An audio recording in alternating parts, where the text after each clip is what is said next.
going to show you my recipe for my plum port sorbet, which was my very first successful sorbet experiment. So to start, I purchased 14 plums, which came to about 3 3/4 pounds.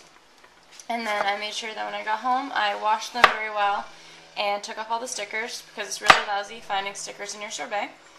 I'm making sure that when I cut them, that you're cutting around the pit, because it's nothing that you want to be in your sorbet. It has not the best flavor, and it's coarse and would never cook down ever. So you want to make sure you cut around that. The ripeness of your plums will affect the overall outcome of the sorbet itself. If you want it to be sweeter, then make sure you get very ripe plums.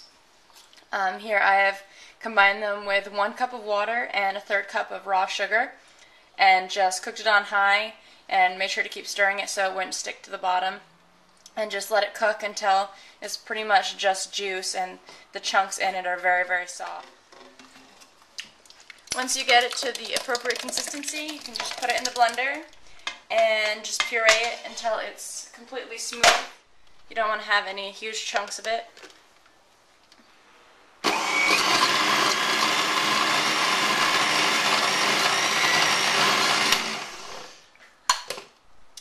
And then you just pour it in a bowl.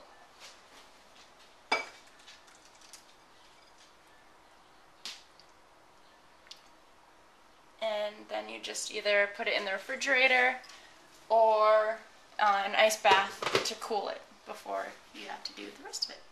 So I've added 3 tablespoons of port wine and 10 tablespoons of organic agave nectar. And now we need to strain it to get any more of the chunks out.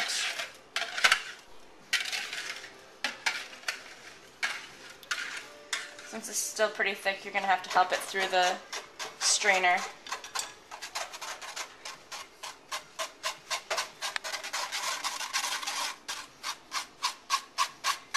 Straining isn't absolutely necessary, but it'll help to make it a lot more smooth in the outcome. Once you get down to the bottom, you still want to continue to scrape as much through the strainer as possible. And when you're done, make sure you scrape the bottom, because there's so much good stuff down there. And it's probably a couple plums. That's actually a lie. It's probably not a couple, but it is great sorbet goodness that you don't want to waste. If you have a baby ice cream maker like I do, you're going to have to do it in batches, so that once it spins, it doesn't overflow the machine or make it too overwhelmed. But you just set it and then let it go.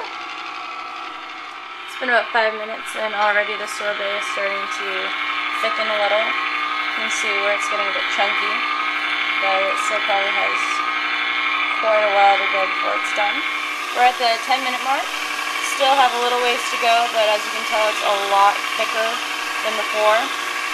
So after about 12 minutes, the sorbet is done. And now I just have to scoop it into the freezer-proof containers. I just use little pint containers. And try and smooth it out as you fill it. That way it'll be even when you freeze it, and when you open it, it won't be all rigid and difficult to get out. It'll freeze a lot more evenly.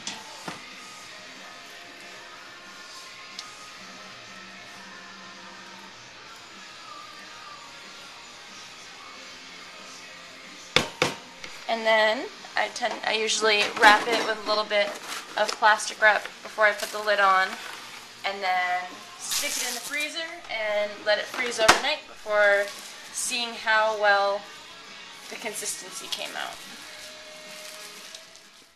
So I let the sorbet freeze for about 24 hours, and as you can see, it's still firm but not impossible to scoop.